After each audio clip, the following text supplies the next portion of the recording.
Good evening, everybody, and welcome back to One Big Stock Market Sundays with me, Will and Jordan. How are we, lads? All good, thank you. Yeah, I'm good. I'm absolutely loving the new intro.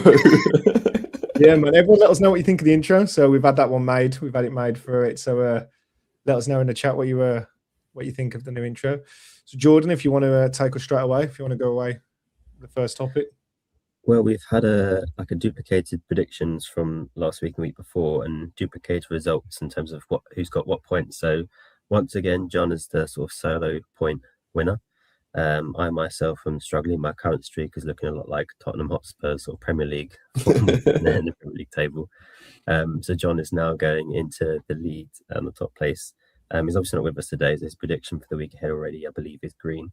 And of course, we'll come back at the end for the rest of the prediction. Yeah, maybe so later on we could use his like a prediction with some extra info to guide us. Yeah, like if he's gone green, maybe we go red to try and catch up. So yeah, like I said, the stream's still sitting on one, so the stream need to really pick up the pace to get on the ball with everybody else. Paul's back. Evening, Dom. So right, without further ado, let's get straight into it. So Will, you're going to touch on the rest here, so I'll let you take over, mate. yeah, so obviously looking at DXY, silver, gold this week. So DXY has actually strengthened this week, which is good. So during times of global volatility, geopolitical crisis, macro crises, we want people to go to the dollar, and this essentially has always happened, but over the last year or so, it wasn't happening as much. That's why I spoke about it, I think 4 or 5 weeks ago now, about precious metals and everything. But no, so it's good that the dollar has gone up by about 1% against the basket of currencies which it is measured against. So silver and gold actually went down over the last few days. This is partly because the dollar went up. They're sort of like an inverse of each other because the price of the precious metals is actually measured in dollars. So yeah, it wasn't a great week for silver, but it just carries on the theme of the year of just being very, very volatile. I still think silver is a good, very long-term play, and it might be a chance to pick up some more. Obviously not financial advice. I've got no idea where it's going to go. I haven't done any basic TA recently on silver, but I'm just saying I think could be some long-term picks here if it does kind of go back down towards nearer probably that like 70, 72, 73 level. Obviously right now it's about 85, so it's a bit higher than that. Gold, similar, not quite as performed poorly as silver, so a little bit of divergence there. But again, obviously having a great year to date and a great 12 months. Then just moving on to Bitcoin. So Bitcoin is slightly green for the week. It had a real kind of surge from 665 here from the swing low all the way up to essentially about 74, 73.5, 74. So it was really quite a big jump on, I think that was Tuesday, I want to say Tuesday, Wednesday. So that obviously was also a reaction to the Operation Epic Fury in the Middle East. But then it's kind of tailed off again towards the end of the week. And then also this week, I just wanted to include the crude oil as well. So obviously oil has been a very, very key part of everything going on in the Middle East. And depending exactly kind of where you start the week, essentially it's about 35% up on the week, which is obviously a lot. I think it's the biggest increase in 2022. But if you look back, there aren't many increases to crude oil which are that sharp on the weekly. So it kind of went from around 70-ish to about 92. So yeah, a real big increase. I think we'll talk a bit more about oil kind of in like our next main segment. Jay. Yep, so it's all right, mate. Didn't know if you'd finished. No, sorry. On where you was on. I always give you that second after. So obviously you've touched on that. So obviously a big thing that's happening at the moment, that's happening on the global stage where everybody's watching, and it's the most talked about subject. Obviously, we've got Operation Epic Fury that's happening and the effect that it is having on the stock market. So Will has got some stuff here. Do you want to take away with that, Will? Yeah, so just very briefly, I just wanted to throw up the map again of the gas and oil, what's it called? Like the gas and oil deposits, which are in the Middle East, and just show you just how much is around the Persian Gulf. And obviously, once again, just the Strait of Hormuz being such a critical choke point. So as of right now, the Strait of Hormuz, I think, is unofficially closed. I watched like a time lapse from satellites like 1 or 2 days ago. I think I saw like one tanker get through, and that was it. So it's essentially closed. Obviously, I went through it last week. I think around 21% of oil and a liquid natural gas travels through the Strait of Hormuz. All of these countries here heavily rely on the Strait of Hormuz, even the UAE. Saudi Arabia does have its east-west pipeline, but that can only do about 5-6 million barrels a day, whereas obviously this is so important, 20 to 21, 22 million barrels a day of oil. So obviously things are stepping up this week. I just got a map here of the US bases essentially in like the Middle East, because that's been a key theme over the last few days, of Iran attacking US bases in the UAE, I think in Qatar, maybe in Saudi as well, but they're also targeting some of the critical kind of like overall infrastructure for LNG and oil. So you can probably imagine they're going to build like the kind of like the processing sites, if you like, quite close to where the deposits are. So this area here is just filled with, you know, huge processing centers for energy, and Iran has been targeting these. I'm not going to show like the videos of, you know, like the huge fires or like the rockets, but you can probably get a bit of an idea that Iran knows that this is like a key thing to pressure the Middle East countries to then pressure the US. Please stop this war because it's messing with our energy, because these countries rely heavily on energy. I'm talking sort of 70, 80, 90% plus of GDP is down to oil and a liquid natural gas. So, I mean, it's obviously a key area to be targeting with the drones, especially with their rockets, which obviously we don't want this to happen. We don't want to see. And obviously you can see that actually a lot of these bases are in similar kind of places to where the oil deposits are and everything like that. Have you guys been sort of got anything else to say, like sort of more on like the warfare side? Not really sure. The warfare side, like as you said, the concentration of those two resources, oil and gas specifically, is so high in this area. Not only the concentration of like the fields themselves, but also the global production. Like we know Venezuela has a lot of fields and production, but so lots of fields and resources, but not a lot of production. And similar for Nigeria, there's a lot of fields and resources there, but the production rate is nowhere near the same. Like these are the most maximized, most efficient sources of oil and gas in the world, really. And like you say, there's micro states there, the likes of Bahrain and Kuwait, who massively depend on it. And obviously Saudi Arabia for at least a decade now has been trying to move away from it, and same with the UAE, trying to move away from their dependency on it. But the fact is they're such a high dependency and such a high percentage of their GDP and overall economic prosperity being dependent on it, it's going to take a really long time. So in the meantime, it's massively damaging. And on the warfare side, I think it's reflecting the new sort of age that we're in, with kind of where it's progressed to missiles over the past few decades. It's now very clearly progressing to drones, and where there used to be a race between missiles and anti-missile systems, it's now a different ploy of mass, much cheaper drones. Like missiles are massively expensive, drones are much cheaper, swarms of drones, and sort of air defenses are geared up for missiles and not for swarms of drones, and now it's sort of trying to play catch up. And the classic thing that you always see of when there's one development on one side, then there's sort of the cat and mouse game on the other of trying to come up with the next thing to solve it. And I think there's a gap at the moment with that. So of course, defense stocks rocket on as a result of that, and certain anti-drone things rocket on as a response to that. Just as what people are seeing coming out of that area and that situation.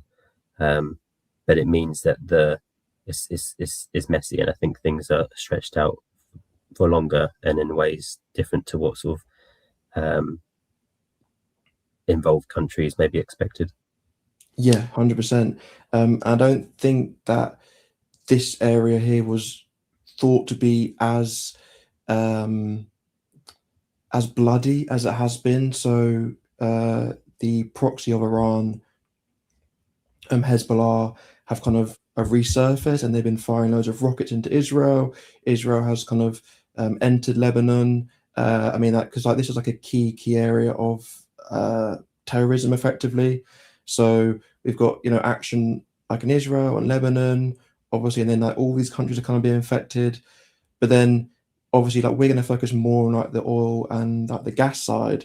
But it just shows you how there are so many just knock-on effects and different things that can kind of go wrong when such a military operation is done.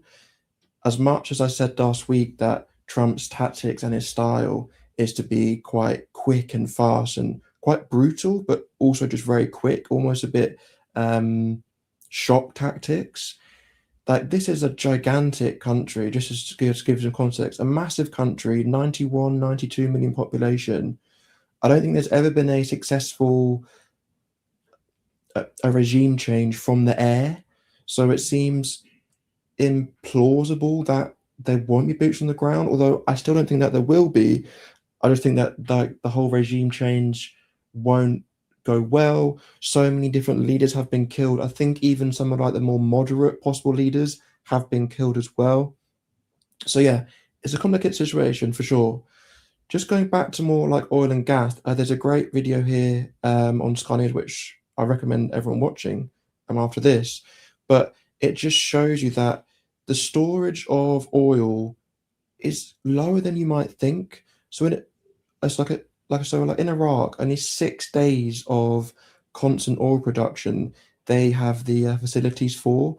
So if they kept pumping as if there was no war going on, they could only sort of hold it for about 6 days. Obviously, Saudi is right up here with 65, but you can see here that it's only really about 2-3 weeks for most of these countries, which are heavily reliant on oil.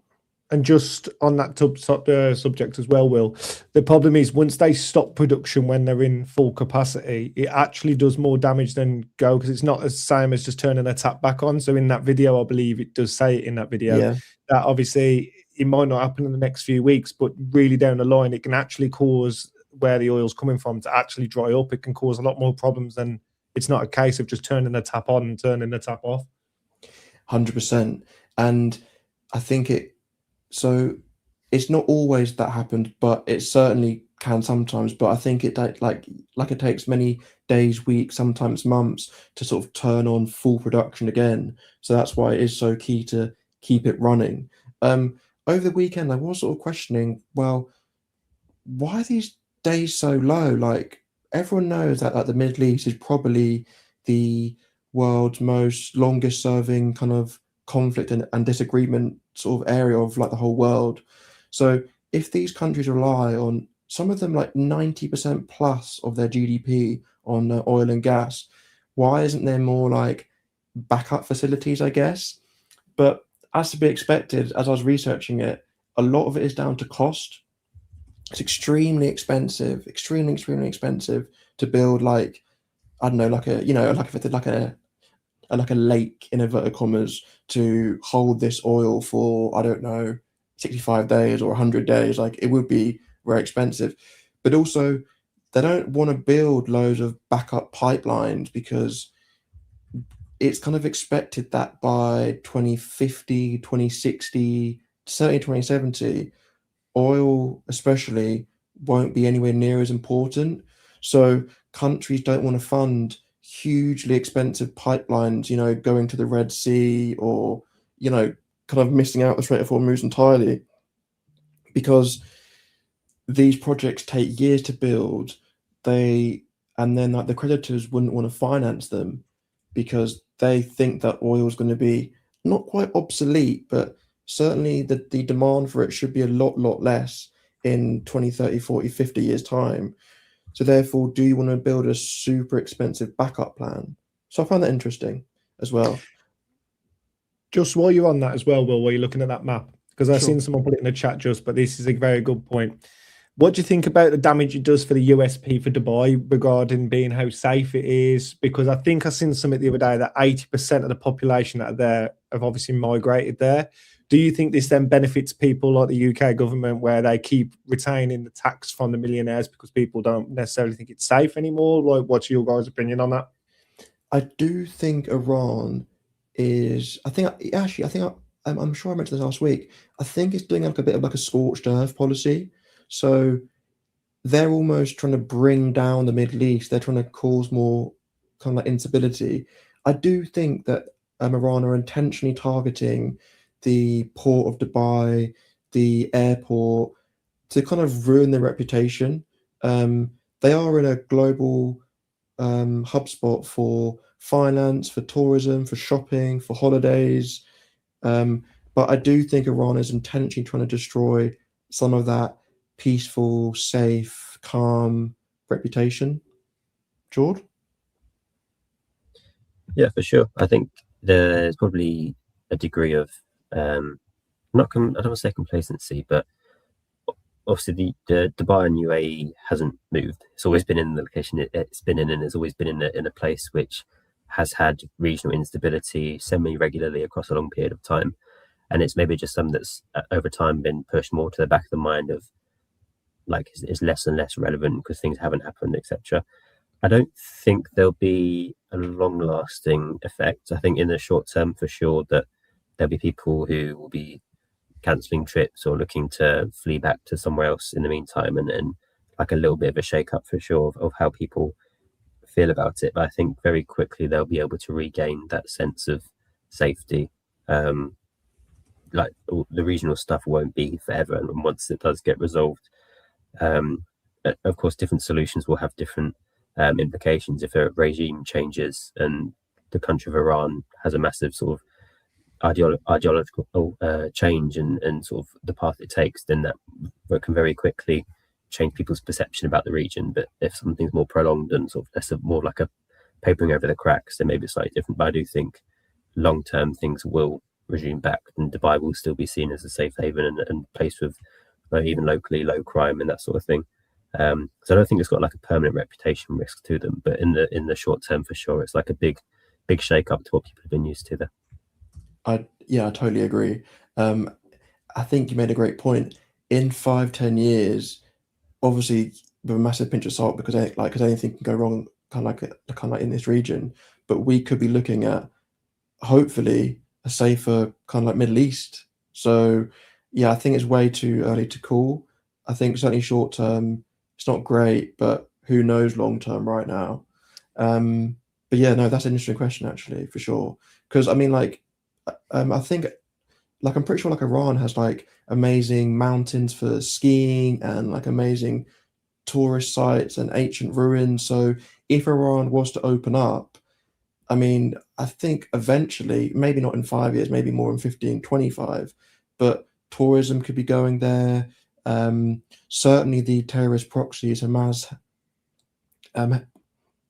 Hezbollah, the Houthis, their funding would be stopped. Like the three main terrorist groups in Lebanon, Palestine, and in Yemen, they would have all their funding cut. So that should also stabilize the region as well. One more thing on that, sorry, before you switch the map, I like to play devil advocate, you know I do. So do you think in the future as well, before we move on, that we'll always, because that, like obviously the Persian Gulf, etc., inside there, it's obviously quite held at prisoner. Like if Iran gets, or Dubai, it's quite a prisoned economical system that's in there, with all the man making of land they do and everything like that, do you ever think they'll create an alternative to only having that shipping method there? What do you think? Oh, what, like miss out the Strait of Hormuz? Yeah, like an alternative, because obviously it's sort of a prisoned waters, if that makes sense, if you get what I mean. I don't know the exact geography, but I believe that, like, I basically believe that they just can't. I believe that it just has to go through. Well, obviously that would mostly affect that the UAE over here, right? But this is actually Oman. This like this bit here is actually Oman, even though it's not actually connected. So I don't know for sure, but I'm guessing that like this area here isn't a deep water port or something like that. I've seen somebody said on X, can't you just do a train track right across the middle of that? I think in theory that makes sense, but there's obviously like a reason. So this won't be deep water or something like that, and that's why they can't do it. But obviously it doesn't really matter because all of these countries do rely on it. Obviously, eventually, in a perfect world, there would be like pipelines missing it out. But as I mentioned before, it's too expensive, and therefore they won't get funding because oil is going to fizzle out. But also, these countries don't necessarily like each other, so Saudi wouldn't let Iraq have a pipeline, going through Saudi to the Red Sea, for example. So, do you have anything else to say on that, George, or Wills, or anything else you want to say? So just moving on to on. more about how it affected the market this week. So, European natural gas increased by 62% this week. Brent crude oil went up 17%. Obviously, the dollar was up almost 2%, as I mentioned earlier. And then at the markets, precious metals down on this news. So it just shows you that it's having a real big effect on the energy market this week, and that's sort of what I wanted to like lead into more. So just wanted to, where are we? So I just wanted to think about, just sort of effectively zoom out, go pure macroeconomics, think about where we are in the cycle, and think about what oil and energy price hikes may or may not do. So right now in the business cycle, or the economic cycle, as some people call it, obviously it's not like a perfect science, but most people think we are late phase. And late phase means that we are a late phase expansion. So we're somewhere here. Generally, the peak is called with hindsight. So you look back at the data, because a lot of the data in macroeconomics is always lagging. It's kind of 1 month to 24 months out of date. So a lot of it's lagging. So I'd probably say that we are probably in the peak, but or maybe even somewhere here, but that's generally not called in macroeconomic circles until hindsight. So I wouldn't officially say that. So we all know that 2021 was a crazy bull run. Then we had the 2022 shock, the 20% down on the S&P, Russia invaded Ukraine, massive energy spikes, and then it was the fastest rising of the Fed interest rate, I believe, in history, was in 2022, 2023. So they tried to control the massive inflation, which was about 10%, 11%, 12%. And over the last 2-3 years, they have brought it down. And we know that inflation now is around 3%, 2.8 to sort of 3.3, 3.5%. The issue is that, so the Fed were going for a soft landing, it's called. They're going for a soft landing.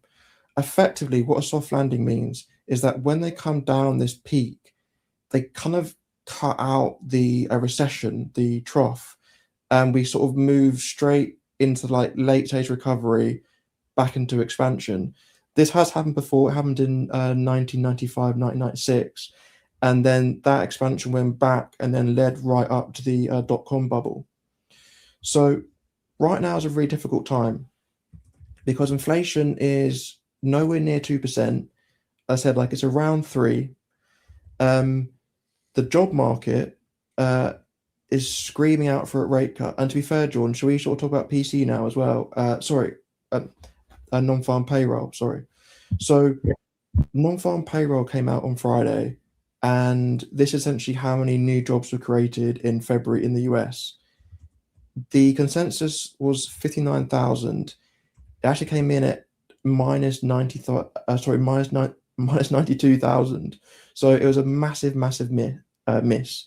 And then if we look at other data from JOLTS and other job data recently in the US, it's quite clear that the job market, the labor market, is screaming out for a cut, absolutely screaming out for a cut. However, inflation isn't, and there's like the battle of the two mandates of the Fed to keep prices stable, roughly increasing 2% each year, and for maximum employment, the maximum number of people employed. So when we have a clash of those, it's called stagflation, and there's definitely signs of stagflation coming, and there's definitely signs that this soft landing approach, which we were on track for, I think, may be hampered. And the reason why I brought this all up was because of oil. Like this massive oil shot going up 35% in a week is not good for inflation. It has an absolutely massive effect on inflation. As crude oil gets higher and higher, inflation will get higher and higher. And the higher inflation gets, the more likely the Fed will have to raise rates, which would be terrible for the job market and effectively lead us into this contraction phase. Unfortunately so, because the two Fed mandates are in complete opposite to each other. This isn't a perfect world, and as I mentioned most weeks, things take a long time to unravel. So I'm not calling for a recession like next month. I'm just saying that it's basically common knowledge that we're late cycle expansion, which is effectively here because you can't call peak now. We're going for a soft landing to skip out these phases, which has happened before. We're on track, but if oil consistently stays up over the next 2 months, I would say, then that is going to have a huge effect on inflation, a negative effect on GDP, and a negative effect on jobs, because right now we're more in a stage of not hiring but not firing, whereas we're going to see more and more data like this non-farm payroll if we continue with oil and liquid natural gas so high. Yeah, the non-farm payroll is actually quite tricky, and I think there's also some revisions. I think December's numbers were revised from plus 48,000 to minus 17,000. So not only like a big difference in the actual numbers, but going from positive to negative. And I think January was reduced from 130, like plus 130k to plus 126k. So also like a revision, so like a total minus 70,000-ish. And I think that it makes like the 3-month average in terms of like the added non-farm payrolls to about 6,000. And I think the general consensus is they need about 100,000 roughly as the average, not 6. They need 100,000 just to keep up with sort of population growth. So that just sort of puts numbers into perspective a little bit. It's like I said, a tricky situation. We'll touch on it where you have job numbers falling down and sort of crying for a rate cut there to support the businesses to then support hiring and employment.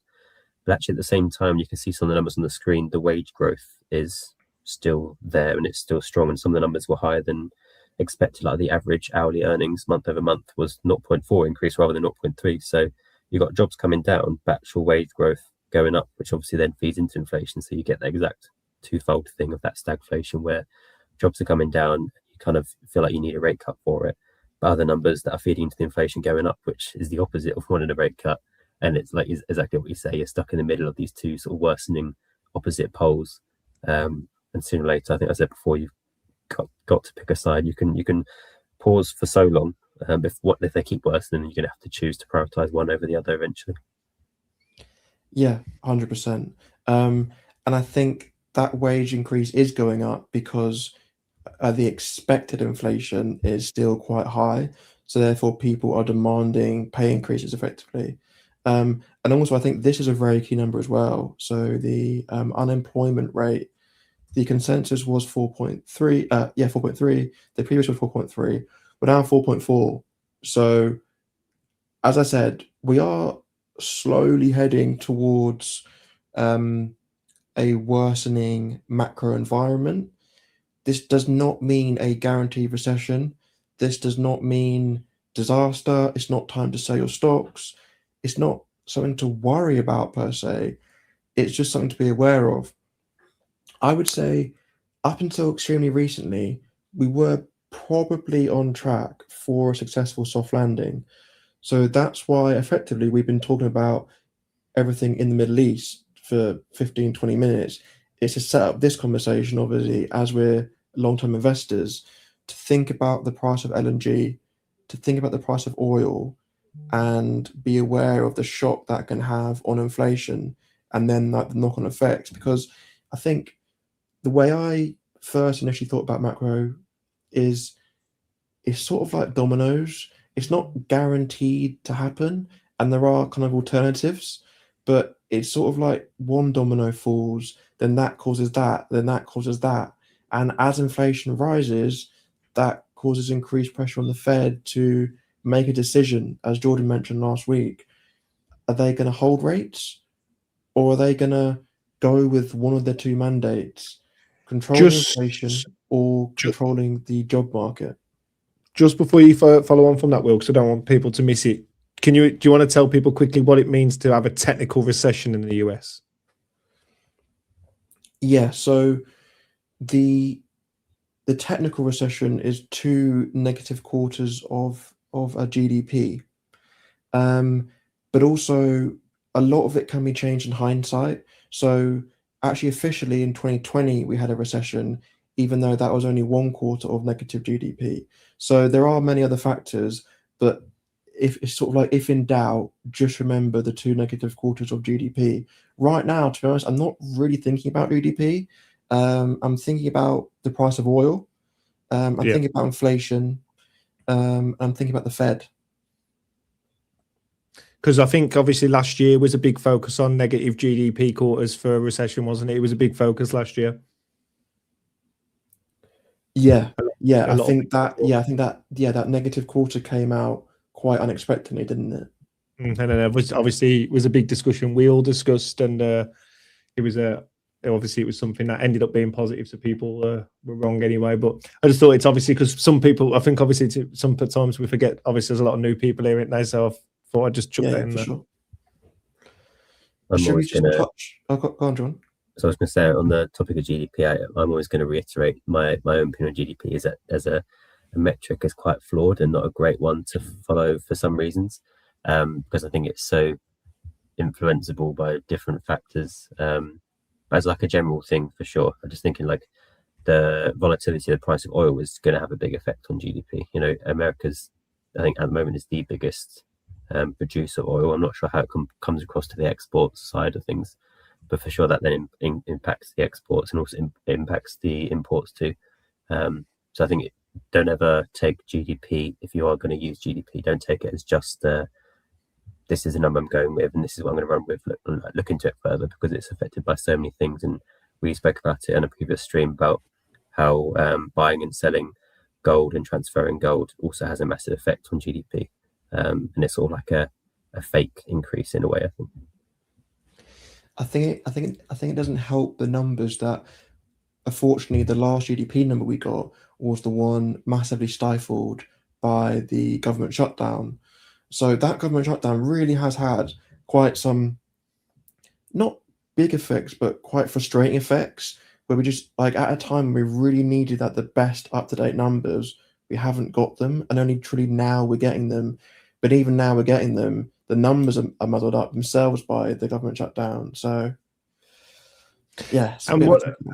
And I guess something other people have got to watch out for is obviously we had a small shutdown. If we did get more negative GDP numbers, do they then push it and blame it on that? We'd have to see. We'd have to see. But as of right now, I'm looking at oil, I'm looking at the gas prices, but also, again, I'll say it every week, but I'm partly looking at those because I'm interested, I care, I do these streams, I like to help people, but there's a part of me which doesn't care at all because it doesn't matter, because I'll keep buying ACWI every month and I'll keep buying that, and over time it will keep going up. I can see you guys laughing, but just because I've mentioned negative news for the last 10-15 minutes, I just want to make sure to the viewers that it's something to be aware of, but it's definitely not a time to panic. I don't feel panicked at all. So nah, it ain't even something that's on my radar, to be fair. I mean, Should obviously we- you pay attention to it, but obviously it Yeah. is something that's at the forefront really at the minute, is it? Yeah, and I think it's just a good life lesson, to be fair, mate, that we can only control what we can control. So therefore I'll worry about that. I can't control the GDP or the price of oil or what Jerome Powell or Kevin Walsh are going to do. So I'll be aware of it, but I'll just keep ticking along doing me. And it's a double-edged sword, isn't it? Because it's like, yes, it might be bad right now, but unfortunately, as bad as it is, it creates opportunity, doesn't it? So yeah. Should we touch on the S&P 500 stuff Yep. as well? Happy to jump into that now if you want to lead with that. So, unfortunately, SoFi didn't get in the rebalance on Friday. I think it was almost guaranteed that Vertiv would. But then we actually got 4 and 4 out, which is quite a big number. So just sort of basic maths, you sort of think, well, the more which come out, the more chance SoFi had. But yeah, it wasn't SoFi's quarter. I still have my bet on next quarter in June. So that's when I kind of hope that SoFi will enter the S&P 500. Jay, did you say that you looked into like a couple of these? What's that? Sorry, my mate. Did you look into a couple of these? Yeah, so I looked into. Sorry, I was replying to the chat. I do apologise. So I was looking into some, obviously, what happened over the last 4 sectors. That's what I was looking into, not so much of what's been in there. And what we've started to notice is a bit of a pattern where the stuff that's been getting pulled out of the S&P was the traditional materials. So obviously labour and materials, older financial services. So obviously we had Paycom come out of it this time as well, but that's happening a lot. And a lot of the small healthcare names have been coming out. Obviously, a lot of the stuff that's been coming in over the last four rebalances is tech and AI, infrastructure, consumer products, and platforms, i.e., your hood type people, which is why we do think SoFi will get in. Yeah, Paul, you did disrupt me. So obviously, we think SoFi is coming in. I mean, Will, you've called it for the second quarter of 26 for probably the last 3 or 4 quarters. So if you hit that nail on the head, you probably should have put a prediction market bet on it. But there was some information that you shared before this that is interesting to share as well, isn't it, with the S&P 500, what we was talking about before? Yeah, so just while we were talking before we went live, I just wanted to highlight the fact that, so I believe it's currently the minimum market cap of the S&P 500 is just under $23 billion. So this is the S&P 500 individual stocks by market cap. So if we say roughly here, this is about right. So in actual fact, from 365 to 500, 304, because some companies have 2, like Google. So about 150 stocks in the S&P 500 wouldn't actually be currently eligible, which I find fascinating, really. That Crazy. SoFi can't get in. Fantastic growth, high growth company, similar market cap. And just look, there's so many companies which are under 22.7. There's some right at the bottom, 6 billion, 7, 8, 9 billion. Under 10 billion is crazy, but some of these would have been in for so long that they just haven't taken them out yet. I'm sure loads of these are due to come out, but there aren't loads to go in. I think in one sense, though, like just to give some balance, it does show the just how many good companies there are in the US, because 500 is a lot. Like there's basically like a reason that the FTSE 100 is the FTSE 100, because if it was 500, like there basically wouldn't be enough companies, and like the last 100 would be, I don't know, £5 million market caps. Yeah, so it is so incredible that there are so many companies with such high market caps, and 500 is a lot for like the core index. But yeah, there's a lot here which wouldn't even get in, which is quite interesting, I think. So one thing I noticed is a bit of a pattern as well. I don't know if this is coincidental, so don't hold me to it like it's clear facts. But last March they did 4 changes. The March before they did 4 changes, but every other month the quarter they tried to 2 and 3. I don't know if that's a pattern they follow, but Okay. it was a pattern I noticed. Yeah, that's interesting as well. So, but we might find a factor that they keep, I don't know, maybe rotating more at a time, because I mean, how many is that's down at 20 billion, like 100 plus companies that's over that under the threshold, which is quite a lot, really, isn't it? That a lot of stuff that's not pulling its weight. Yeah, 100%. But we'll have to see for when's the next one now. So it's in 3 months now, isn't it? So that's when we get the next rebalance. I don't know the calendar. It should be the 5th of June. Mm-hmm. So that'll be interesting to see what happens then, and seeing if the pattern consists or and what type of companies. But if SoFi post another positive quarter, it makes no sense that they don't get in my opinion. But yeah, Hood had this same type of problem for a while as well, didn't they? People thought Hood would get in for quite a few rebalances, and then eventually did. Yeah, and then on the month, was it? I think it was June last year. That was a month where they didn't add anyone in, and that was a month which was rife with general fake news because of how poor the communication is from S&P Global. Like the idea of none coming in was not even fathomed. So therefore, people were doing fake X posts about Hood getting in, and like Hood spiked a bit, Hood lost a bit. It was crazy actually, because it did spike a bit, didn't it? I remember watching. It did. Because if I remember right, Amit was in the airport that night, wasn't he? Yeah, he was. Bro, yeah, he was. I remember it. Right, George, you've got the next subject with you. Apologies if I butcher this, but KOSPI, is that correct? KOSPI, yeah. I keep saying KOSPI. KOSPI. So for those who aren't aware what on earth KOSPI is the Korean composite stock price index. So it's basically all of the publicly listed stocks on their division are all listed under one index.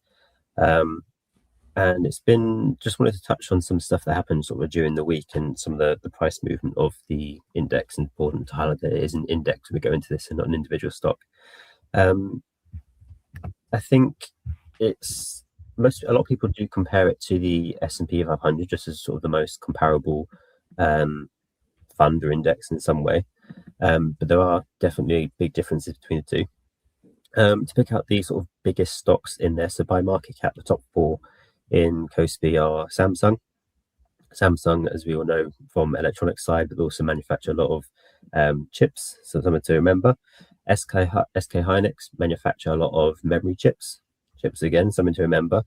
Hyundai, as you know, with the sort of car space and especially into the EVs, and then LG Energy Solution, which are one of the biggest manufacturers in the world of batteries, and especially for electric vehicles and that sort of space. So very tech heavy, and very sort of into a specific sort of sector of tech, and with the recent bull runs into those sectors specifically. So when we do compare it to the S&P 500, also where the differences are, KOSPI is much heavier and sort of tech focused, so about 45 to 50%, given fluctuations here and there of its total market cap is related to the tech sector, and the S&P is sort of just a little bit over a third. But it's not just sort of the tech sector as a whole, it's also the concentration of the market cap into specific stocks. And for KOSPI, the 2 biggest, Samsung and SK, are about 45% of the market cap of KOSPI. And if you look at the S&P, the Mag 7 equate to about 33% of the market cap. So not only are those stocks a higher concentration of the total, but it's also 2 versus 7. So much more concentrated than what we are used to and what we see of the S&P 500. I think that's useful to remember, and I think that's part of the reason why having a bit of a focus on the spotlight on KOSPI can be really valuable and important. That's all why we're talking about it now, because effectively it's like a magnified version, if you like, of the S&P, or especially in the sort of tech side. What happens to the S&P related to that will happen more so to KOSPI in a more sort of exaggerated and a more like drastic form and way. So just on a trading view chart, and the little blue line you can see on the left is just to mark where sort of last week started. This week started at Sunday, and it started with big drops in the overall index pricing. Then you fast forward to Wednesday, and you see that big green candle in the middle where it made a big rebound, and it kind of fell off a little bit there. So it hadn't reclaimed, as of the sort of close of the week, it hasn't reclaimed what it dropped down from. But it did bounce back a good chunk of it. So that initial sort of drop from top to bottom, for where it opened to where the trough was about 18.5%. Remember, we're talking about an index here, an index of a country. 18.5% is a big movement in 2-3 days for any stock, let alone an entire index. And then the bounce back up from sort of the lowest low to the high was sort of a 12% bounce. And in as you can see on the chart, very short time frame. So again, crazy moves and crazy volatility to see for an index and not just for a stock. So like why did that kind of volatility happen to an index, which you wouldn't usually expect? I think the initial what's the reference of that? Sorry, what's the reference of that thing? It's just a Y. Okay. I don't know where it's initially from. It's just a Y. I've never seen that before. So the sort of initial drop down from where it opened to where it sort of bottomed out, I think it's down to a few key things. For sure, the main one, in my opinion, is the energy vulnerability of South Korea and of the KOSPI market. So South Korea is one of the biggest importers of oil, I think, possibly the fourth biggest in the world, because they don't really have any domestic production. And they're a very developed economy, although their market falls under emerging markets. They're a very developed economy.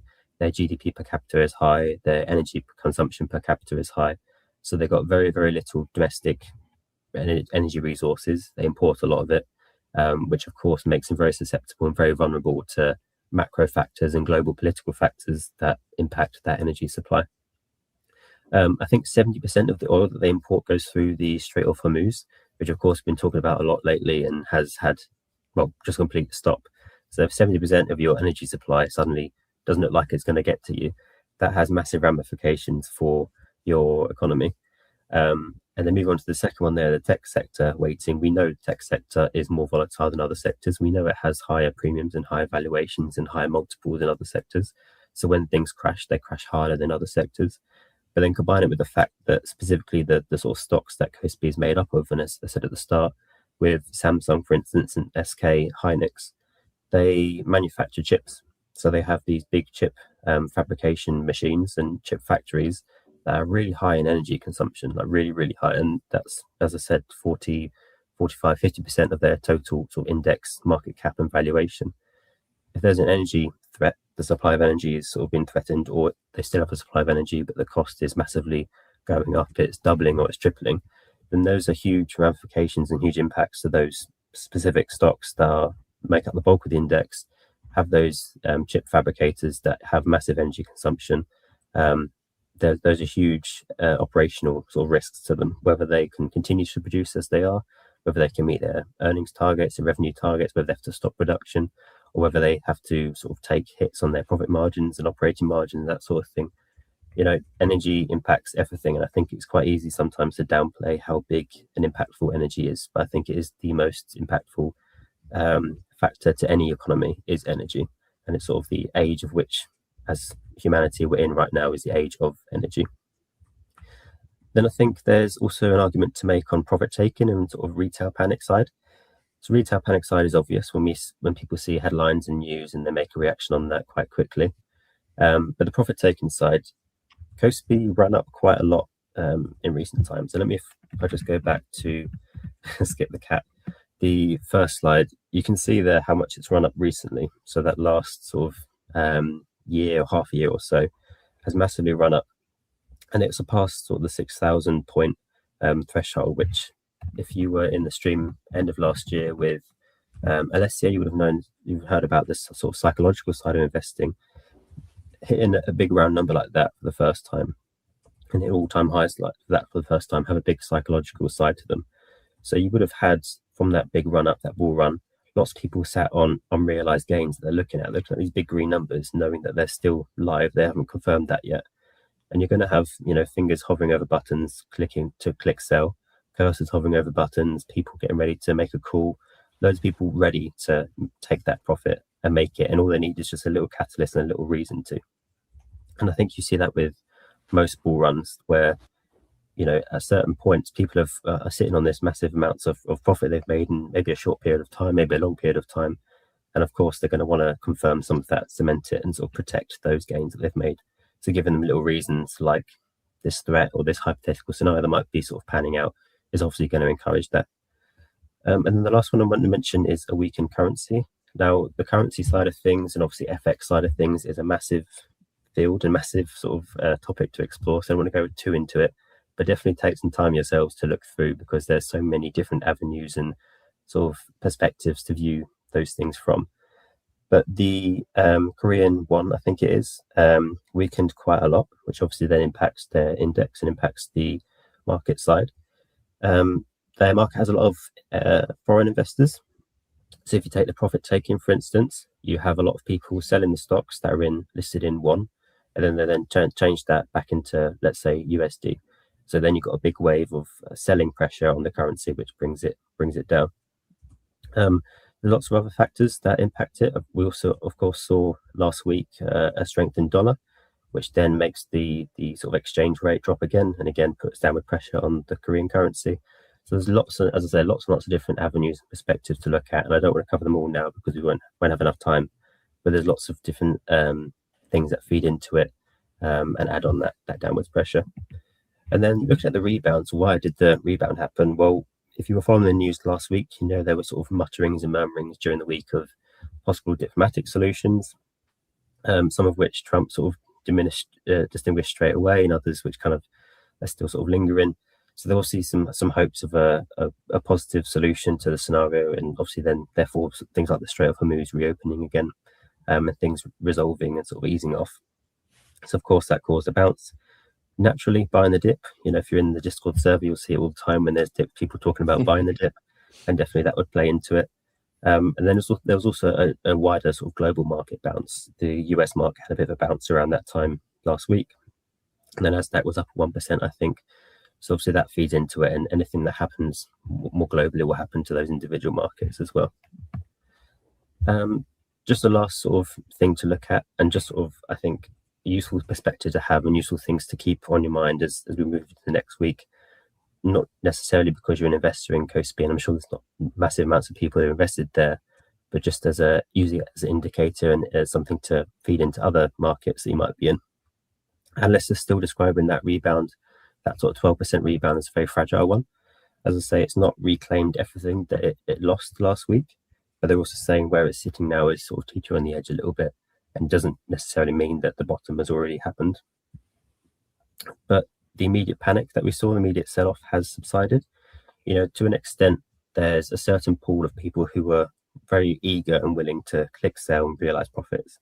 And when a panic sort of sell goes through, or lots of sells go through, it reduces the amount of people who are basically sat there waiting to sell. There's less people with those big positions that they want to close in the near future. And sort of over time, obviously, it's going to slowly exhaust the amount of sellers, as much as buying the dip might exhaust over a period of time the amount of buyers. So I don't think that sort of 18% drop is extremely likely to happen again next week. Maybe another one if there's more bad news, but I think a lot of the biggest sales would have been exhausted on the immediate instance, the most amount of panic.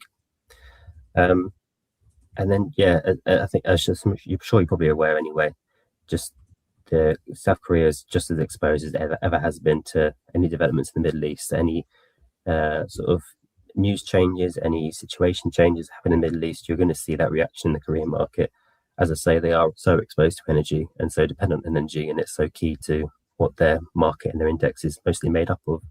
Anything that happens there, you'll see immediate reactions and immediate effects in the index. So definitely not over in terms of the possible continued volatility that you might see there. Could you just go back, I think, 2 slides?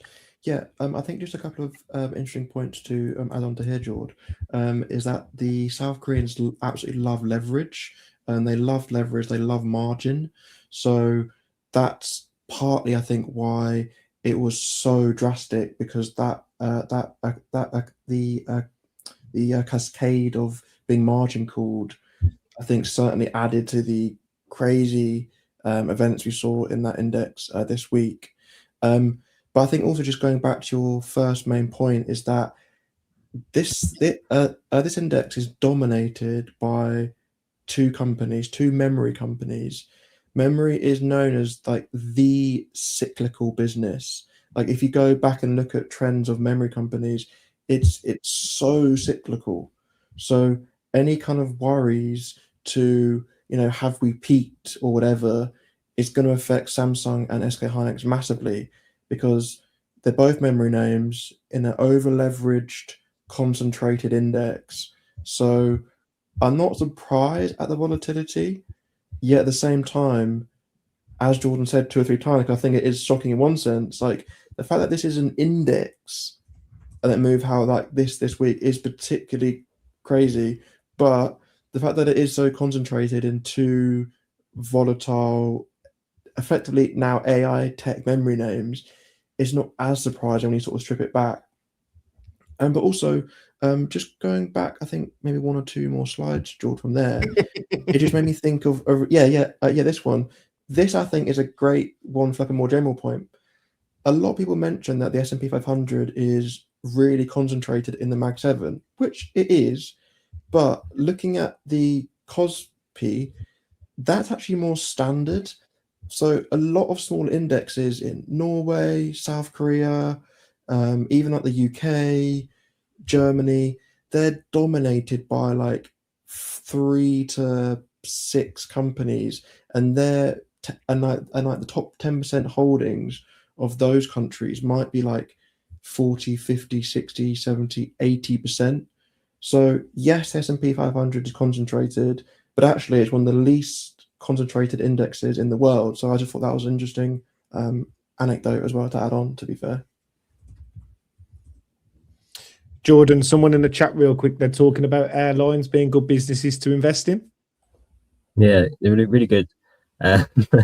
There's a blue one that's headquartered in Germany that I really like. I invested a few years ago. I think my holding is about 15% of its original value, so that's going quite well so far. Very quickly on airlines, they've got, for those who don't know, they've got super tight operating margins. So and the global factors, similar to South Korean index, global factors massively impact their sort of share price performance. In hindsight, if I knew what I knew now, however many years ago when I first bought it, I wouldn't personally invest, and I won't be looking myself to invest in airlines. But yeah, the blue plane group has not done too well for me. Because the problem is, though, from the outside in thinking in, you would think airlines are like a solid investment. You would think that because they're always needed, they're always busy. You'd think that, but like you say, they're not really all that they're planned to be. But you learned that the hard way, didn't you? Yeah, young and naive. So, Will, are you touching on the Bitcoin, sir? Yeah. Okay. So the next one is Will on the Bitcoin. So yeah, if you want to do that, then my man. Yeah, I really wanted to talk about Bitcoin this week. So I've just seen a lot of talk on X, a little bit in our Discord, and just sort of general YouTube, X, maybe Reddit or chatter. And people are saying that the 4-year cycle's dead. People are saying that the resurgence of Bitcoin this week proves something or whatnot. But I just wanted to go through the 4-year cycle and also just do a bit of fairly basic but very, very interesting Bitcoin TA as well, just to show something which I found out this week as well. So Bitcoin generally follows the 4-year cycle. It's based on the halving cycle. So each 4 years, the amount of Bitcoin you can mine is halved effectively. So that keeps supply tighter and tighter, which in theory pushes prices up. That's like the very basic explanation. And And because of that, it generally follows a repeat pattern where there's a strong surge in demand. Things then kind of like effectively like that, like so they're sort of like a top. Things then go into like a bear market for Bitcoin, which tends to be pretty brutal, which I'm about to show in a sec. And then there's a sort of about a year when not really much happens, and then people get excited again and people kind of build up. So the last halving was 2024. So things tend to do well from the halving, then last for about, well, actually almost exactly 18 months from the halving, and then go into a correction. So the drawdowns are actually pretty brutal. So the first one was 94%, then 87%, 84%, 77.5%. So of course nothing's guaranteed. And there's certainly some debate around at the moment whether the 4-year cycle's like fully alive or not. There's almost $150 billion in Bitcoin ETFs. So the institutions have massively adopted Bitcoin in the last few years. So this is the first period where we've had this huge institutional ownership of Bitcoin. So perhaps we won't see as much of a drawdown. We're certainly seeing some less volatility in Bitcoin. So I wouldn't be surprised if it was the least drawdown yet from the all-time high to the swing low. So that's something to bear in mind. Maybe this year it's 60, maybe it's 70%, maybe it's 80%. So there is like a general consensus that maybe this isn't going to happen, but when I go to the chart in a sec, I'm going to show that actually it's sort of doing what it always does. And I think it's just important to be aware of. So Bitcoin tends to be a risk-on asset. It's also a leading asset. Sorry, it's a leading indicator, so we can see ahead what it's going to do. But also, just because if it goes down 80%, it doesn't mean that the S&P 500 will be down 20, because even like right now, like Bitcoin and the market aren't that aligned. So I am more focusing on Bitcoin and crypto as opposed to implying like the worst for the general market or anything like that. But also it is good to be aware the fact that this is a what's it called? I've completely forgotten. This is a year of the election. This is a midterm year. So things can happen, things can change. I'm just trying to share my screen, but I can't see trading view as one of the options, which is a little bit annoying because I wanted to You have stopped sharing your screen as well, so you might need to. Yeah, no, I'm just trying to figure that out. So it's a definite key year for Bitcoin. I'm going to go entire screen, I think. That's the only way I can do it. So, okay, can you see my screen? Yep, I got you, mate. You're on. Cool. So, let's go all the way back to right at the very start. So, I'm on the weekly, so it's not too many candles. And because Bitcoin's run up so much, you have to do this so much to get an idea. So we're looking at 2014, 2018, 2022, and 2026. So generally, Bitcoin peaks in the autumn. So this would be 2025 for us because this is 2013. So it peaks in autumn. It then generally has a poor start to the year, bottoms around February, March initially, then has a bounce into the spring. So this is now early June, late May. And then tends to bottom out in about September, October, December of this year. So imagine this is 2026. So we're basically around here. So basically this week, Bitcoin bounced and people are saying, look, Bitcoin's back. Bitcoin is not following the trend. Well, actually, Bitcoin's following the trend perfectly. So as we can see in 2014, it bottomed here, it bounced up in spring, and then ends up fully bottoming out in late October. So now we go to 2018. similar kind of thing.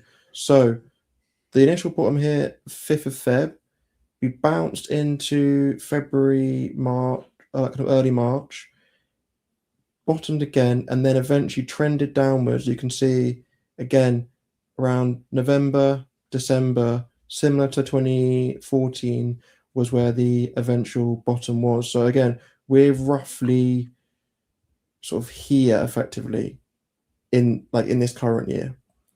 So now we go to 2022. We're going to see the same thing again, effectively the same thing again anyway.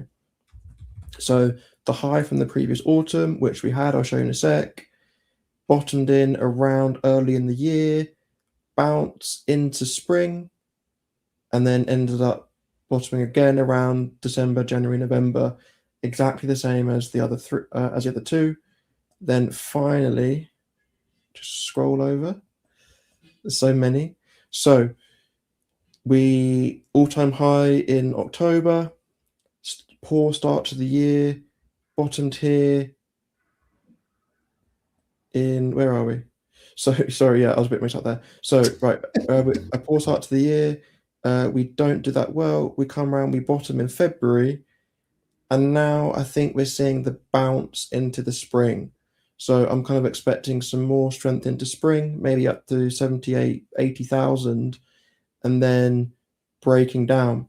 So just on the other chart, I think it had, so if we did go down 80%, that would obviously be a massive drawdown from where we are now. So I wanted to link this with some basic TA. So anyone who's done TA on Bitcoin, even a complete beginner, has got these two trend lines on. I almost guarantee, maybe they're hidden, but they've definitely drew these long-term trend lines. And obviously this one goes all the way back to 2017. So this is a 9-year trend line on the top. And this one here sort of starts 2022, 2023. And this so far is being respected. So you look at this and think, well, it's going to stick in this range. And some people think so. I think maybe Jordan does. I think Jordan can give us a after me. But I just wanted to highlight that we've seen this before.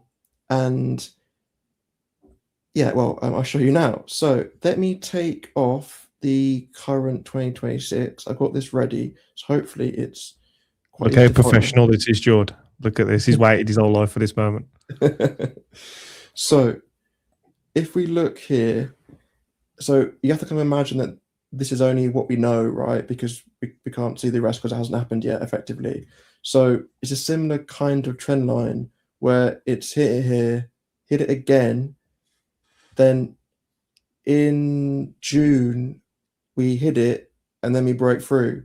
So in this time of the year, 4 years ago, it looked like it might bounce here and respect this trend, but it didn't. And as I said before, it bottomed out in November, December, as it does every fourth year. Let's go to 2018. So 2018, again, you have to kind of imagine that all of this isn't there because we don't know it happened yet because it's still 2018 and life's good. So you can see here, sort of 1-2 bounces there. Can't quite see. Yeah, well, like a longer hit. Sorry. Yeah, like a longer hit. Another hit. Again, this time November, we think it's going to keep this trend line, but actually, again, it falls through, ends up bottoming where I mentioned before, much later in the year.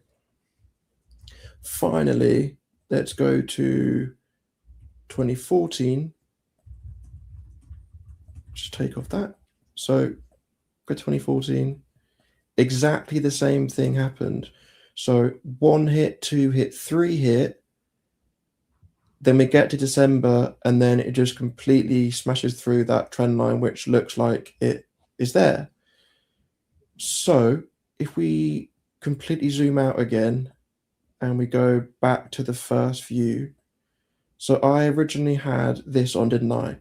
So effectively what I'm saying is, purely in my opinion, I think this is going to be broken. And I think that we're going to lose this bottom line. I don't think that the top line is going to be broken. I think that the bottom line will. So if I take off the bottom line and I put in this just gives you an idea where you can redraw the trend line to make it work. So 1 hit, 2 hit, then coming down. One important thing I want to say about trend lines is that these are probably the most arbitrary and arguably least accurate forms of TA. Everyone can draw them. They're super easy to see, super easy to plot, and I think there's a bit of a fitting the trend line to suit the narrative, a bit like sort of how I've been doing. So currently, it suits the narrative to have. I took the wrong one off. So it suits the narrative to have these two yellow ones on, doesn't it? Because that looks like it fits. But so yeah, I do think it's important to say that trend lines aren't super important. They're interesting. Everyone should have them on, but maybe have them hidden, at least draw them. But generally, I would say that the horizontal support and resistance matters a lot more than the diagonal support and resistance.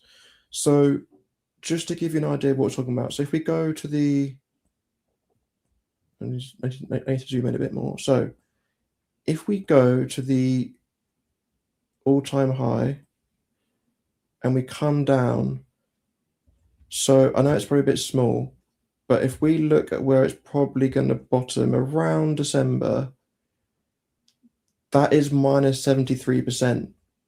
So that is hitting the trend I've drawn, the possible trend line in the time period which it should happen based on the last 3 times it's happened. It's on the same playbook every single time. And it has some confluence because it hits this line. Again, no idea if it will. Who knows?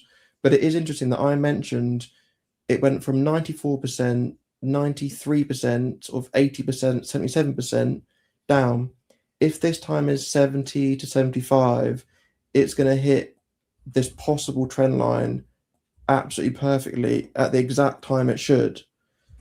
But as I said, in one sense, it's meaningless, it's arbitrary, but it is interesting. And I do personally place some strong doubt that this trend line will be respected. It's a really interesting perspective to hear for sure. Do you mind drawing a ruler just from the all-time high to where it currently is, just to see what the current sort of drawdown has been? If it's about 50%, I think. Yeah, so currently the absolute bottom was 52.24. Where we currently are is about 47. Yeah. So yes. So I think it's kind of like a big debate, effectively. Will the 150 billion assets under management in Bitcoin ETFs and the general institutional ownership, kind of like encouraging their wealthy clients to own it, will that add some stability? Will that add a floor to the Bitcoin price? I think it will definitely have an effect. That's why I personally think it's plausible that we have the smallest drawdown yet in the halving cycle, but that actually ends up still matching my thesis, where it will end up being around minus 70%, minus 72% on the correct date. So effectively what I'm saying is I do think Bitcoin has a long way to go down, but in one sense that shouldn't be a panic because this is just what it does.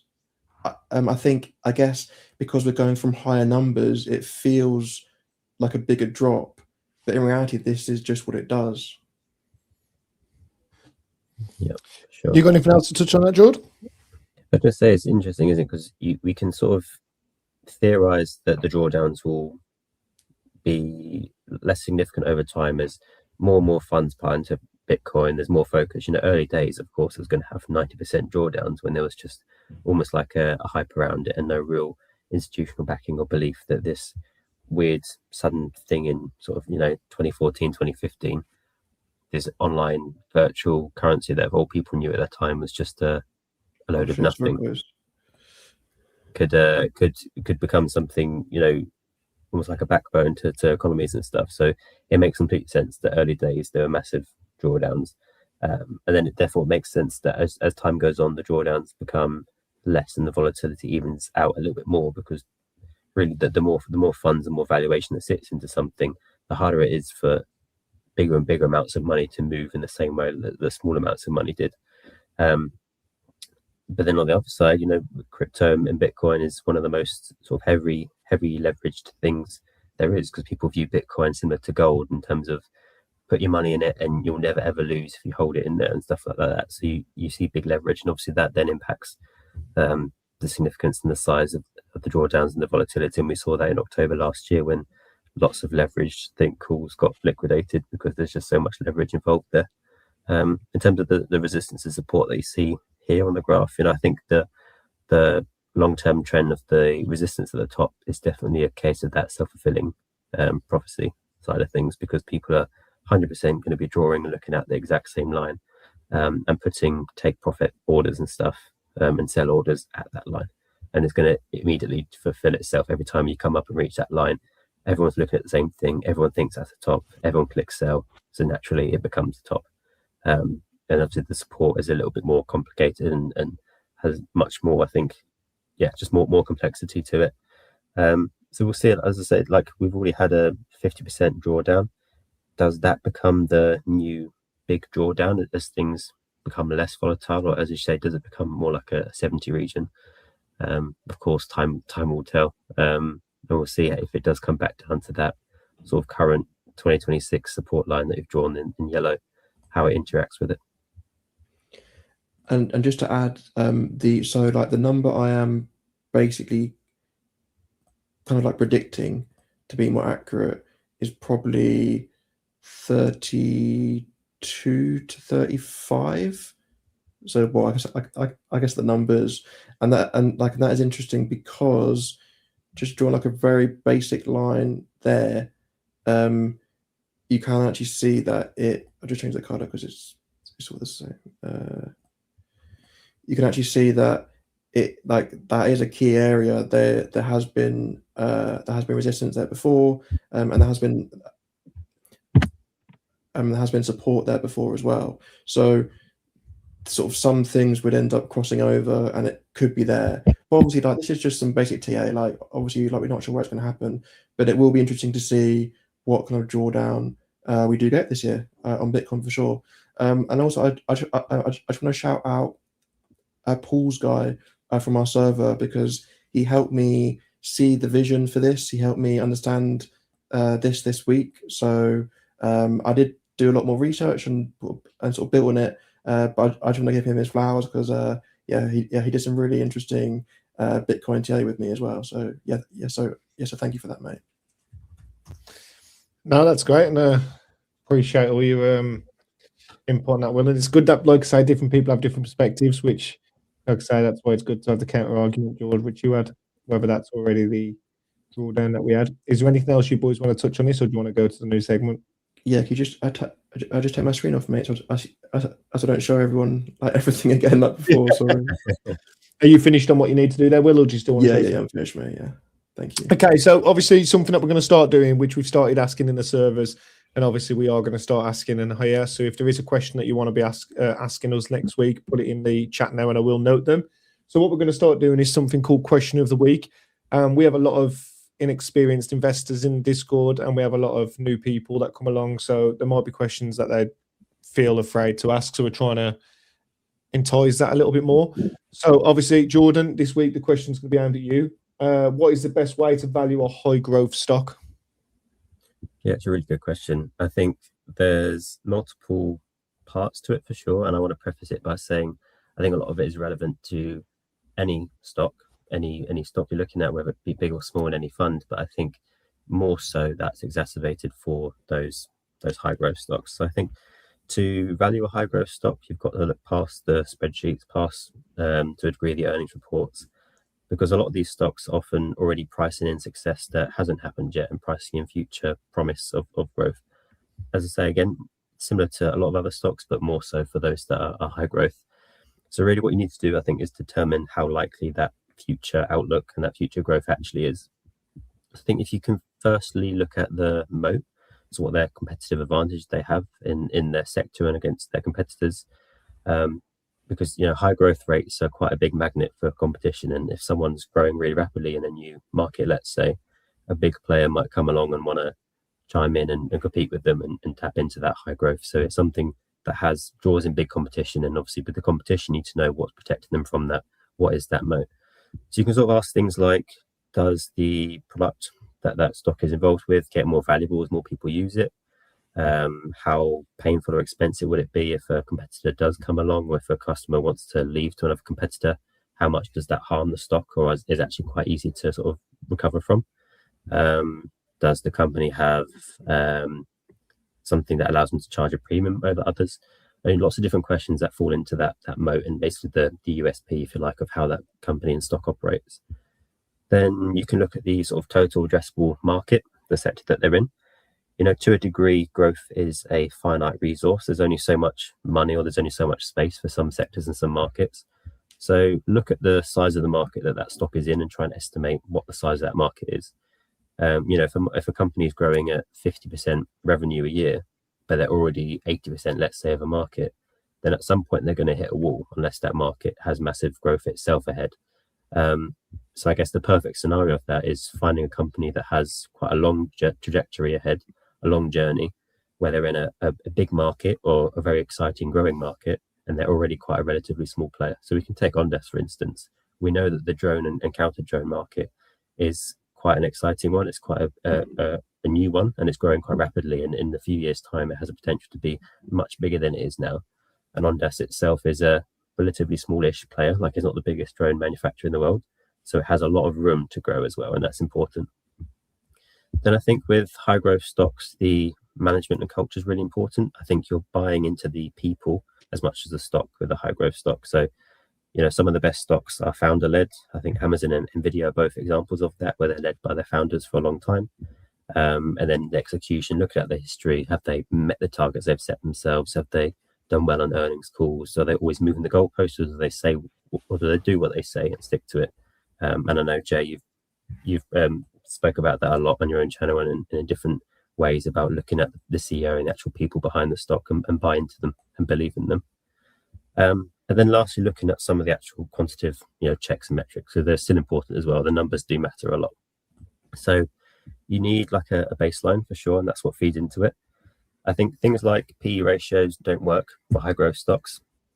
It doesn't really tell you if a stock is expensive or if it's growing fast. It doesn't really differentiate between the two. So I think something like a PEG ratio is better than a PE ratio for high growth stock, because that basically takes the PE ratio and divides it by how much they grow per year. So it puts it into a better perspective of, if their PE is really high on paper, that looks like it's a really expensive stock. But then if you bring in how much they're growing, they can quite rapidly grow into that PE ratio, and all of a sudden they don't look expensive anymore. So look at PEG. PEG is generally anything of value of 1 or less is considered good value, and anything above is considered a bit more pricey. So for instance, just a really easy way to think about it, if a stock has a PE of 40, but they're growing at 40% a year, then their PE ratio is 1. So that's completely fine. And that's much better than a stock that looks cheap because it's got like a 25 PE, but it's only growing at 2% a year, because that PEG is much lower. So I think that's a good example of why you need to look beyond the PE ratio, and especially for high growth stocks. You would have seen Ben mention on a previous stream the rule of 40, which is effectively just looking at the revenue growth and the profit margin together, and making sure that if it's 40 or higher, then that's something that's good. It means they're balancing their sheet well. And then lastly, just looking at their price to sales ratio, compare it to other competitors, and you can sort of see what kind of a premium they're trading at compared to others, and if they're expensive or not. So I think just in general, the bottom line is that valuation isn't just a single number. There's a range of different outcomes that come together. And for high growth stocks, you're not looking for a bargain. I don't think they all look expensive on paper. You're not looking for a bargain. You're looking for someone that justifies their premium the best. I think that was a solid answer, mate. I'm going to have a good time chopping that one up. But no, appreciate that. And I think, like I say, if anyone's got any other questions that they'd like to ask for next week, obviously we'll rotate between who answers them. So pop them in the comment box and I'll pick them up for next week, or drop them on a comment after the video if you're watching it after the live. So the week ahead, that's where we're at now, boys. Obviously, so let me just share mine real quick. Probably should have had that. I was just listening to you too much, George. So the week ahead. Any of these earnings that are speaking out to you boys this week? Will, what are you looking at this week? Could you zoom in a bit, mate? It's a little bit. I think you just press it. Oh, perfect. No, yeah, it takes it too far. Oh, okay. Oracle on Tuesday, definitely going to be interesting because obviously everything with OpenAI about the possible cancellation of the data center, all their debt. Yeah, I think that they're just like a key player. Like they're sort of like the fifth hyperscaler, if you like. So they're really important earnings. They'll be probably for me that the definite key biggest one to look at. I can see some smaller ones which I recognize, but there's probably like a bit more niche. So it's sort of like more matters if you're in those stocks, but not necessarily in a general. I guess UiPath is kind of important. I do think Adobe could go any way whatsoever. I think it's maybe down 50% off the top of my head from all-time highs. So, I mean, we could go lower or higher on that one. I think Michael Burry is now long Adobe. So, yeah, that's one for like passing interest. Like, I certainly wouldn't read their earnings call or anything, but yeah, certainly Oracle for me. Yourself, George? Yeah, I'll probably just be like a bit of a parrot there. Adobe will be interesting to see what their guidance is, like how they actually want to address the situation that they're in, and maybe try and change some sentiment and what they're going to do, obviously in response to generative AI, and speak some more on that. And yeah, again, same for Oracle. You know, here's some numbers on their capex, as Will said, one of the hyperscalers on the sort of data center side, and if they'll also address any of the main concern around them, which is obviously that debt. Outside of those two, I don't really think, unless I'm missing any, there's any others I'm too sort of focused on. But they're interesting because in as much as they're different stocks, in similar ways, they've got sort of big looming things over the top of them that will be interesting to see how they address it. Yeah. So one for me that I'll be watching is obviously you got Unusual Machines next week. Obviously, it's more sector based into some of the stuff we look at. I know one of the guys that has been commenting in the chat, Vast, he's interviewing the CEO next week after he's done earnings. So obviously, if everyone wants to go listen to that, if you're in the drone sector, etc. Obviously, Oracle's a no-brainer. We've got to start.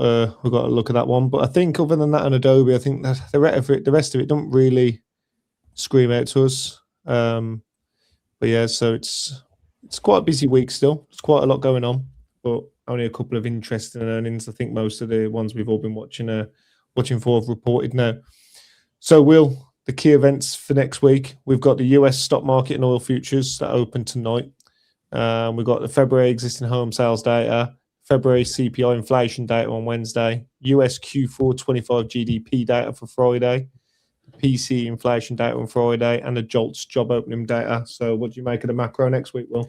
Yeah, well, first of all, I would say that I don't have much interest, as you might think, for Friday. So I always bang on about PC being one of the big three, but if you just notice there that that's actually for the January. So because of the government shutdowns, we are, as I said, like I mentioned about an hour ago, we're still delayed, getting messed up. So things can so in one sense things are slow in macro, but also things move fast. And I just think now we're in March, the market isn't really going to react to that January PCE or the January jolts. And I don't think we really should take much note of it, really, apart from just updating our data and getting a better picture. So certainly the GDP on Friday is going to be interesting. But again, even GDP, as Jordan mentioned, has a bit of a asterisk next to it sometimes. So for me, probably Wednesday, the CPI is going to be the main sort of one which I'm paying attention to. Obviously, I keep mentioning inflation in the first half an hour. It's a really important metric. PPI, CPI, and PCE. This is just one of them. And yeah, we'll have to see what happens. You got anything else to touch on that, Jordan? I think I'd actually be focusing most on the futures and what happens with oil throughout this week. Yeah. The other stuff, as much as like there's been delayed things, it also feels like only last week that we had some of these things. I feel like they come around so quickly, the regular data points. But yeah, obviously that was important as always. We're just interested with the sort of one-off situation that we're in to see how those futures react. 100%. Like, there is so many metrics in the US macro data. Like, if you really go into like kind of into the weeds of it, there's just endless data every day coming out. So yeah, I think it is easy to get bogged down in it. And I do agree, George. Like, I swear last week we had half of these, but yeah, you know, they've come around again. Yeah, and you are right, to be fair. Oil, gas, the market, futures tonight, very interesting, and just obviously next week, just monitoring the situation. So, into the last part of tonight's episode, the view for next week. Now, lads, I don't know if you, obviously I've been focusing on the chat while you guys have been doing your thing. So I'm going to talk on the streams ones first before we go into ours, because it's the closest it's ever been. So we've had nearly 65 people vote, and it's 52% green and it's 48% red. It's the closest it's ever been. Like, it's so split. I think at one point it was 51 and for a long time it was 50-50, and then it went 51-49. So obviously we'll end that poll there. So the market is going, the stream is going with it being green next week. Now, someone made an interesting comment. Are people voting green because they want it to be green, or are they voting green because they generally think it's going to be green next week? Which I think was an interesting comment that someone put in there, Paul put it in there, to be fair. So we'll go with, obviously John went green. So that's what he's going for next week. What's your view on it, Will? I'm going bearish. You're going red? Yeah, going red. And do you want to add anything into that, or? I just think that the longer this drags on, we're going to have some more shocks to the system, with all because of oil and gas. Energy is so critical. I think also, and like it's not like a it's not a perfect mathematical formula, but the longer it drags on, the longer it has the likelihood of dragging on, if that makes sense. I know it's only like the second week, really, next week, and Trump is expecting at least 4 weeks. But I don't know, I didn't read some great things about energy over the weekend, to be honest. I'm expecting some 1 or 2 bad energy headlines next week, and some possible dip buying opportunities. So I'm leaning towards red. Yeah, I'm leaning towards that red bear. Well, I'm next, so I'll go with mine. Whoever made this roll up of going downwards was stupid. So yeah, I think red too, if I'm honest. My perspective on that is, obviously with the straight being quote unquote closed, it's doing a lot of detrimental damage. Obviously Trump said he had a 4-week plan on this. We're on week 2 or 3, 2 maybe, I think 2, now. yeah. Yeah, so I think there's still a way to go. I think there's going to be, I think obviously watching on Oracle and their earnings and some of the stuff that's coming out next week, there is a bit of macro data in there as well. I don't think it's going to be like we're going to be falling off the end of the cliff, but I think next week it's going to be red for me as well. I really don't know, but I'll say red. I think I've been right more times when I've been red than wrong. And similarly to what the person in chat put about, do you want to put green because you want it to be green? I sort of feel like if I go red and I get it wrong, then I don't mind because it was green, and on the financial side it was beneficial. So I'll go red. Yeah. So you obviously you've got the 3 red from us. John is green. The stream is green. So it'll be interesting to see where we're at next week. Any last regards, lads, that you want to add into that before we finish up the stream here?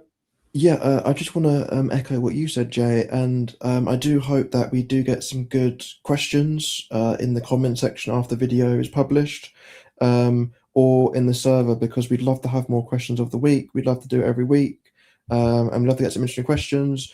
And like, obviously it has to be finance related, but it doesn't be pure investing related. So so it could be about LISAs, ISAs, transfers, different providers. So it's not just, I don't know, around free cash flow, or what does the SMA mean, or anything like that. So it really is a question of the week from you guys, something you want to know, anything personal finance, anything investing related, and just even like market psychology, like long-term investing mindset, like really something broad, really something, just really something that you've been wondering, really. So so we welcome any questions from anyone. Jordan, anything else you want to touch on before we finish, mate? No, I think so. Just thank you everyone for joining. No, yeah, and like I say, that has been One Big Stock Market Sundays with me, Will and Jordan, and thank you all of you for joining us, and we'll see you next week at 8 p.m. Thanks, guys. Bye bye. See you later.